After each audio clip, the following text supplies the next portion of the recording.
My in-laws really pushed me to sign a marriage contract, and they were overjoyed when I got $20 million.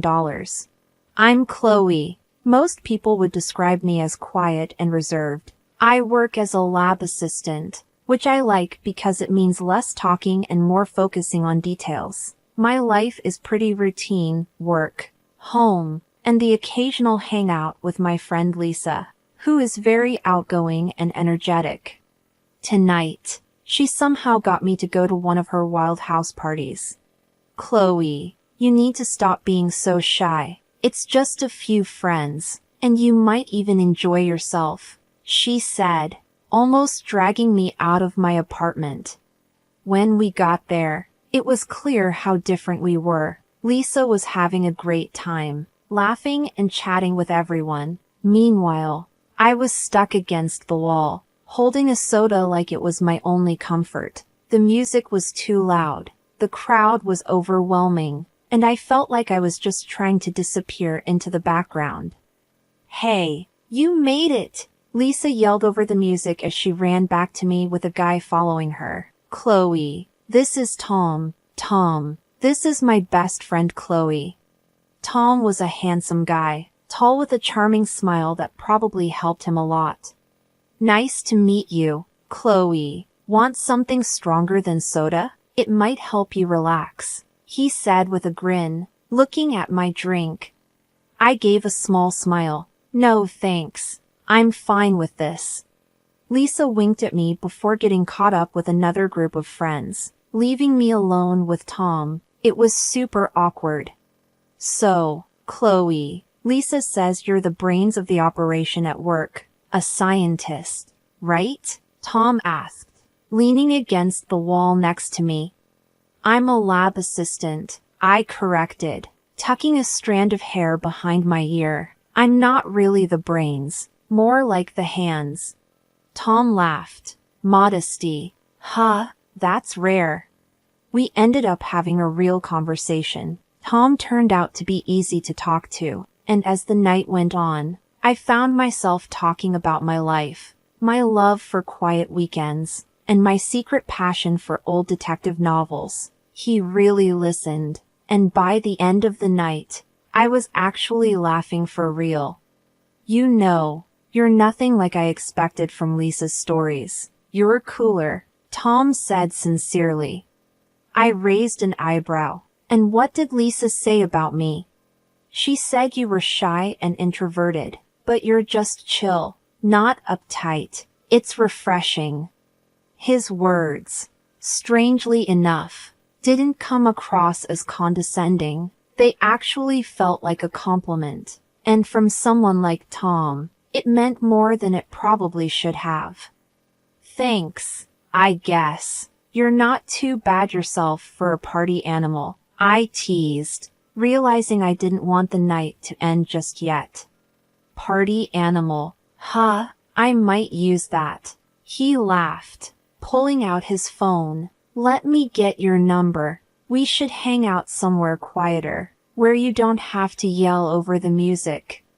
I hesitated for a moment, my old fears whispering that it might be a mistake. But then I typed my number into his phone. Okay, but if you make me go to another party, we're going to have a problem, I warned him. Deal. No parties. Maybe just coffee or something. He promised with a smile that made me think maybe stepping out of my comfort zone wasn't such a bad idea after all. A few months after that party, things had become quite serious between us. I remember it was a chilly autumn evening when he proposed. We were walking through the park, leaves crunching under our feet, when he suddenly stopped and looked at me with eyes that seemed to see right into my soul. Chloe, I've been thinking, Tom began, looking a bit nervous, which was unusual for him. He was usually so smooth. I don't want to spend another day without knowing you're officially mine. Will you marry me? He took out a small box from his pocket and opened it to show a simple but beautiful ring. I nodded, my voice barely above a whisper. Yes, I'll marry you. The happiness on his face was clear. We spent the rest of the evening dreaming about our future and making plans that felt like they were coming true. But the real challenge came when we decided it was time to meet his parents. Tom had mentioned them a few times, but he always kept the details vague. When the day arrived, we drove to their house in the suburbs. It was a big, grand place that showed off old wealth and pride. Tom held my hand tightly as we rang the doorbell, giving me a reassuring smile. His mom, Mrs. White, answered the door. Her smile was polite but didn't reach her eyes. "Thomas, you're here, and this must be Chloe," she said, her voice smooth but distant. Mrs. White led us into a fancy sitting room where Mr. White was waiting. He looked serious and had a sharp gaze that seemed to be evaluating me. "So, Chloe, Tom tells us you work in a lab. That must be interesting," Mr. White said, his tone making it clear he wasn't impressed. "It's rewarding work," I replied, trying to stay calm despite the judgment I felt with every word. "We were quite surprised to hear about the engagement," Mrs. White said. "Weren't we, dear?" She looked at her husband, who nodded stiffly. "Yes, quite unexpected, Chloe. We want what's best for Tom, and I hope you understand that," Mr. White added, his words heavy with unspoken meaning. Tom quickly spoke up. "Mom, Dad, I love Chloe, and she makes me happy. That's what really matters, right?" "Of course, dear, but you need to be practical too," Mrs. White said, her eyes cold and calculating. "We'd like you both to consider signing a prenuptial agreement. It's just a formality, really, to protect both your futures." I felt conflicted. My heart ached at how formal and businesslike this was, especially when it should have been a joyful moment. But I loved Tom, and if this was part of being with him, maybe it was worth it. "If you think it's best," I said finally, trying to hide the hurt in my voice. "We believe it's for the best," Mr. White confirmed, handing us a folder with the documents. "Take a look and let us know what you think." The drive back was quiet. I kept thinking about the papers in my lap, but I figured that love was worth taking a chance, even if it meant signing a document to prove it. On a crisp early spring morning, we got married. The ceremony was in a small local church with just a few close friends and family. I remember standing in front of a small mirror in a modest white dress that Lisa had helped me pick out, feeling both excited and nervous. "Girl, you look stunning. Tom won't know what hit him," Lisa said as she adjusted my veil. Her enthusiasm was contagious and made me feel a bit more at ease. "Yeah, I just hope everything goes smoothly," I replied, trying to sound more confident than I felt. "Don't worry, it's your day. Just focus on you and Tom," she said, giving me a reassuring pat on the shoulder. The ceremony was short and sweet. Tom looked great in his suit, and when he saw me walking down the aisle, his smile gave me all the reassurance I needed. Even though my in-laws had pressured me into signing a marriage contract and were thrilled when I inherited $20 million, the ceremony felt right. We exchanged simple but heartfelt vows, and when the officiant pronounced us husband and wife and Tom kissed me, the polite applause felt genuine. At the reception, which was a small gathering at a nearby restaurant, Tom's parents seemed distant. Tom's father, Mr. White, gave a brief toast. "We're here to celebrate Tom and Chloe," he said, his voice lacking warmth. "May your union bring you the happiness you seek." It felt so formal and cold, almost like a business transaction, but I focused on the people who were genuinely happy for us, like Lisa, who was already on her third glass of champagne and excitedly telling anyone who would listen about how Tom and I met. The day ended, and with it, our simple but meaningful wedding wrapped up. We drove to our new home, Tom's place, where I would be moving in. It was a nice house, not too far from his parents, which meant his mom, Mrs. White, was over a lot. Every time she visited, she'd casually remind me that everything in the house was Tom's and that I couldn't claim any of it in case of a divorce. "Remember, Chloe, none of this is yours," she'd say with a smile that made my skin crawl. I'd just smile awkwardly, trying to hide my discomfort. Tom would laugh it off, giving me a hug. "Mom's just joking. Don't take her seriously." He'd chuckle, but his laughter never reached his eyes. It was clear this was her way of reminding me that I was an outsider. I hoped things would get better and that Tom would eventually see how his mother's comments were affecting our newlywed happiness. I tried to make the best of it, focusing on setting up our home to make it feel like ours, not just Tom's. But no matter how hard I tried, Tom's parents, especially Mrs. White, made it challenging.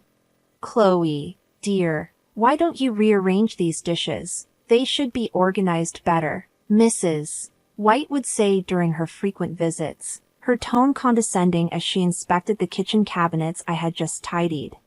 I'd force a polite smile, gripping the edge of the countertop tightly. "Of course, I'll take care of it," I'd reply, trying to keep my frustration out of my voice.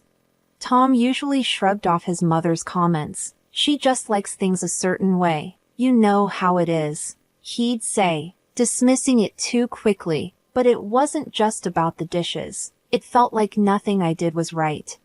One evening, while Tom and I were trying to enjoy a quiet dinner, his dad, Mr. White, showed up unannounced. "Watching your spending, I hope. Remember, it's Tom's money paying for all this," he said casually, looking over the food on the table. I bit my lip, feeling hurt by his words. "We're careful with our budget," I said, trying to keep my voice steady. But the criticism didn't stop there. Tom's parents seemed determined to remind me of my place at every opportunity. "Just make sure you keep the house clean for Tom. He works so hard. He shouldn't have to come home to a mess," Mrs. White would say, her concern dripping with false kindness. And it wasn't just behind closed doors. Even in public, they found ways to belittle me. At a family gathering, I overheard Mrs. White talking to a relative. "You know, Chloe doesn't earn much. She pretty much lives off Tom, doesn't she?" The interference from Tom's parents didn't stop at comments. They started acting like the house was theirs too. They'd come over, flop down on the sofa, and demand, "Chloe, make us some coffee, will you? Or we're out of snacks. Could you run to the store?" It felt like I had become more of a maid than a family member. And Tom seemed to change too. He used to be caring and attentive, but now he joined in their laughter. One day, while I was folding laundry, he said, "You're folding these all wrong, Chloe, just like my mom showed you. Remember?" His tone was light, but the criticism hurt. His parents laughed along, and Mr. White added, "She's got to learn somehow. You can't baby her forever, Tom." The worst part was how Tom criticized everything about me, from how I managed the house to my choice of clothes. "You're going out in that?" he'd ask, his disapproval clear as he looked at my casual jeans and t-shirt. I felt like I was losing not just the battle to win over his parents but also the man I thought I had married. The man who once looked at me with love now scrutinized me with the same critical eyes as his parents. Each day became harder, and the atmosphere at home felt more suffocating. I started dreading mornings, knowing I'd face another day of hidden insults and open disdain. The stress of living under constant scrutiny was taking a toll on me. I began losing weight, had restless nights, and faced long days of anxiety. It all came to a head one morning at work when I collapsed amid the test tubes and beakers in my lab. I woke up in the hospital, the bright white of the room initially blinding. I felt a dull ache in my stomach, and my head was spinning as I tried to sit up. A nurse hurried over. "Take it easy, Chloe. You gave us quite a scare," she said, helping me adjust the pillows behind my back. What happened? I asked, my voice barely audible. You passed out at work. They brought you in with severe dehydration and stress-related symptoms, she explained, adjusting the 4-drip connected to my arm. I sighed, realizing the gravity of my situation. The door to my room opened, and Lisa walked in, her face full of worry. Chloe, I heard what happened. Are you okay? She asked, rushing to my side and taking my hand. I guess I'm not, I said, trying to force a smile. This is ridiculous, Chloe. You can't keep going like this, Lisa said, her voice stern with concern. I knew she was right, but the thought of returning to that house and facing Tom and his parents again made me anxious. I just nodded, unable to trust my voice. The next day, as I lay there flipping through a magazine, a man in a suit appeared at the doorway. Chloe Roberts? He asked, stepping into the room. Yes, that's me. Can I help you? I asked, puzzled since I didn't recognize him. I'm Mr. Harris, a notary. I have some unexpected news for you. You've been named as the sole heir to your great-uncle's estate. He passed away last month, and it seems you are to inherit $20 million, he said, handing me a stack of documents. I blinked, stunned. I'm sorry, could you repeat that? Did you say $20 million? Yes, Miss Roberts. It's all in these documents. Your great-uncle left everything to you. Mr. Harris confirmed, handing me the papers. I was in shock. I barely knew him, but he remembered me. If you have any questions or need help with the inheritance process, I'm here to assist, Mr. Harris offered. The news was overwhelming. As Mr. Harris left, my mind raced with the possibilities. My phone beeped with a text from Tom, the first since I'd been hospitalized. Hey, heard about your uncle. Sorry for your loss. How are you feeling? The message read. I stared at the screen, feeling a mix of emotions. Suddenly wealthy, I felt more isolated than ever. Getting better, I texted back, not ready to share the news of the inheritance. Later that evening, as I lay in the hospital bed, overwhelmed by the day's revelations, I made a decision. I couldn't return to my old life. With this inheritance, I had the chance to change everything. The thought was both terrifying and thrilling. Tom and his parents came to visit later. They hadn't visited since I'd been admitted, which spoke volumes, but today they were all smiles and concern. Tom walked in first, followed by his parents. Hey, Chloe, how are you feeling today? He asked, his tone overly sweet. I adjusted myself in bed. Better. Thanks, I said, watching them closely. Mrs. White approached my side, her voice full of concern that didn't reach her eyes. Oh, Chloe, we've been so worried about you, she said, brushing her hand against mine. That's kind of you, I said, pulling my hand back slightly. Mr. White stood at the foot of my bed, arms crossed. Yes, well, we're family. We take care of our own, he said, though it felt like a rehearsed line. Tom sat down next to me, taking my hand again. We just want to make sure you're taken care of. That's all, he said, squeezing my hand. I nodded, feeling their intense scrutiny. Their concerns seemed unusually focused. I appreciate that. As their visit went on, their questions about my health started to feel more invasive than caring. So, when do the doctors say you can leave the hospital? Mrs. White asked, studying me closely. Soon, I hope. I'm starting to feel a lot better, I replied, trying to keep my answers vague. After a few more minutes of strained conversation, they left, promising to return soon. I lay back, feeling uneasy. Their visit felt off, with questions that seemed too pointed and cautious. Once they were gone, I decided to follow them and see what they were up to.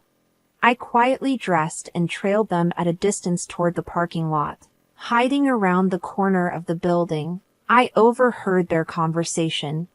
"That stupid cow doesn't know what's coming," Tom said crudely. "She thinks we care about her. This is just until we get that money and make sure she gets pregnant soon. If she has a kid, she won't leave, and then we're really in control, Mrs. White added viciously.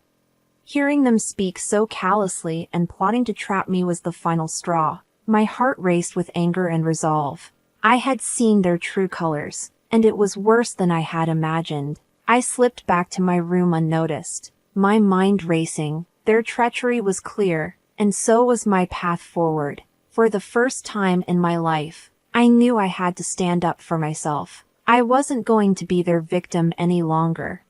When I was discharged from the hospital, the thought of returning home filled me with both dread and determination. As I walked through the door, I saw Tom and his parents sitting in the living room, their faces forced into smiles. Mrs. White had even gone so far as to cook my favorite dish, spaghetti carbonara, which sat steaming on the dining table. The effort to appear like a caring mother-in-law felt almost theatrical, like a scene from a bad play. Tom rushed over with an exaggerated smile. "Chloe, you're back. We missed you so much," he said, pulling me into a hug that I didn't return. "Thanks, Tom," I said, gently pulling away. I looked around at the overly staged setting, my resolve strengthening. As we sat down to eat, the tension was palpable. They were trying too hard to act normal, but I could see the impatience in Tom's eyes. It didn't take long before he got straight to the point. "So, Chloe, when do you think you'll get the inheritance? There's so much we can do with it," he asked, trying to sound casual but coming off as eager. I set down my fork and looked him directly in the eye. "Tom, it doesn't concern you because I'm filing for divorce," I said calmly, sliding the divorce papers across the table toward him. The room fell silent for a moment before Mrs. White let out a terrible scream. "Chloe, have you lost your mind? Think about what you're doing," she shouted. Tom's expression shifted from shock to desperation. "Chloe, please, I love you. We can fix this. Don't throw away our marriage over a misunderstanding," he begged, his voice cracking. But I was done with the lies. "A misunderstanding?" I repeated sharply. "Calling me a stupid cow behind my back isn't a misunderstanding. I heard everything, Tom, everything." Mrs. White's face flushed red with barely contained rage. "You ungrateful girl. We'll sue you for half of that inheritance, you'll see." I reached into my bag and pulled out a copy of the prenuptial agreement. "Actually, you won't," I said, tossing it onto the table. "This says otherwise. You can't touch my inheritance." Tom and his parents stared at the document, their faces paling. I stood up, the chair scraping loudly against the floor. I found a small apartment in a quiet part of town where mornings were filled with birdsong rather than bickering. It wasn't just a new place, it was a fresh start. I spent the first week settling in, buying a few pieces of furniture and some plants, making it truly mine. The silence was a stark contrast to the constant tension I had lived with, and I loved it. I began to fully appreciate the peace I had been missing. One Saturday morning, while enjoying a cup of coffee on my balcony, Lisa burst through the door with her usual energy, carrying a box of pastries. "Chloe, this place is fantastic," she exclaimed, setting the box on my new kitchen counter and hugging me tightly. "How are you holding up?" "Better than I have in years, honestly," I replied, pouring her a cup of coffee. "It's like I can finally think straight without all the noise." Lisa chuckled as she sipped her coffee. "I told you, you just needed to get out of that madhouse." "So what's next for our free woman?" she asked, her eyes twinkling with curiosity. "I've been thinking about that a lot," I said, leaning against the counter. For now, I'm just enjoying the peace and planning my next step. Eventually, I want to buy a big house and get involved in charity work. As the weeks went by, I embraced my newfound independence, meeting with a notary to handle the inheritance details. But, as expected, the tranquility didn't last forever. One evening, my phone rang, interrupting my reading. It was Tom. "Chloe, please, can we talk? I've been thinking." "Anne." "Tom, there's nothing left to say," I interrupted, my voice firm but tired. "Just hear me out. I miss you, and I was wrong," he pleaded, his voice breaking with emotion. "I'm sorry for everything. Can we try again?" "Tom, it's over. We can't undo what's been done. You need to accept that," I said, ending the call. Soon after, Mrs. White started leaving messages on my voicemail. Each one was more desperate and angry than the last. "You ungrateful girl. After everything we've done for you," she yelled in one of the messages. I deleted them without hesitation. Tom later told me that he and his parents were fighting a lot, with him blaming them for pushing the prenuptial agreement, which now protected me from their greed. Each call and each desperate plea only reinforced my decision to move on. I was moving forward, not back. The chaos and drama of that family were no longer my concern.